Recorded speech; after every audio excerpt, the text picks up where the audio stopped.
देश के प्रधानमंत्री रहे अटल बिहारी वाजपेयी भारत की राजनीति में दशकों तक चमकते सितारे की तरह रहे। आज होते तो वो अपना 96वां जन्मदिन मना रहे होते, लेकिन वाजपेयी अब कथाओं, कहानियों, किंवदंतियों और पॉलिटिकल कॉरिडोर में ही रचते बसते और विचरते हैं। 16 अगस्त 2018 को वो दुनिया को अलविदा कह गए। वाजपेयी की जिंदगी के किस्से आदर्श राजनीति, लोकप्रिय नेता, सहृदय कवि पर चर्चा के दौरान जिक्र किए जाते हैं।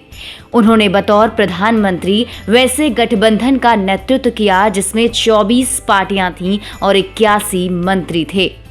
उनका बिहार से भी खासा लगाव था, चाहे वो सियासत की बात हो या फिर यहाँ के मशहूर व्यंजन की।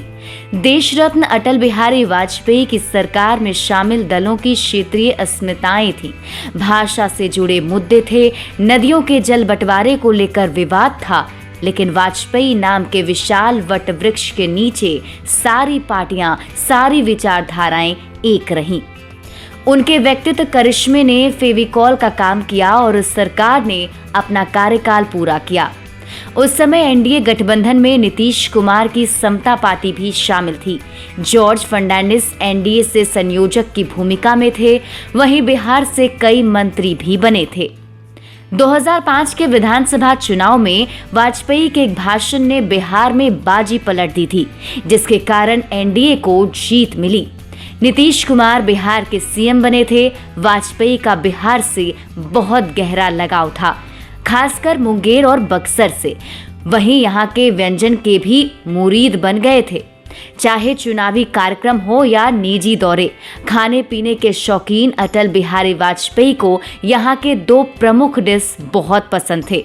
वो जब भी यहाँ आते थे तो यहाँ लिट्टी चोखा और सोन पापड़ी जरूर खाते थे, कभी कभी तो खुद मांग कर खाते थे। साथ ही वो हमेशा सभाओं में अपने बिहारी नाम को बिहार से जोड़कर जिक्र किया करते थे। वो कहा करते थे कि अटल तो मैं हूँ ही, साथ में बिहारी भी हूँ। उनकी इस बात से लोग भी मोहित हो जाते थे और खूब तालियां बजती थीं। 25 दिसंबर 1924 को ऋषि गालव की तपोभूमि ग्वालियर में वाजपेयी 18 साल की आयु में ही स्वतंत्रता संग्राम में शामिल हुए थे और भारत छोड़ो आंदोलन के दौरान वो 23 दिनों के लिए जेल भी गए थे। पढ़ाई के दौरान ही अटल जी आरएसएस के संपर्क में आए और राजनीति से जुड़ गए।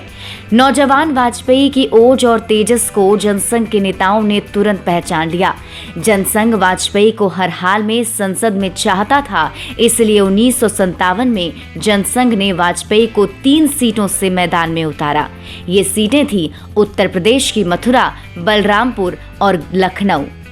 जनसंघ का चुनाव चिन्ह दीपक था। 3 सीटों से लड़ रहे वाजपेयी को लखनऊ, मथुरा में हार का सामना करना पड़ा, लेकिन बलरामपुर में जनता ने दीपक की लौ जला दी और वाजपेयी ने जीत दर्ज की। बलरामपुर के मतदाताओं ने भविष्य के भारत के प्रधानमंत्री का चुनाव किया था। इस जीत के साथ नवयुवक वाजपेयी ने संसद में कदम रखा। संसदीय राजनीति की उनकी ये यात्रा 1957 से 2009 तक जारी रही और 2018 में दुनिया को अलविदा कह गए। बहरहाल आप देखते रहें बिहार इन शॉर्ट्स। हम ऐसे ही कुछ दिलचस्प कहानियां लेकर आते रहेंगे और अभी तक अगर आपने हमारे YouTube चैनल को सब्सक्राइब नहीं किया है तो सब्सक्राइब कर लीजिए।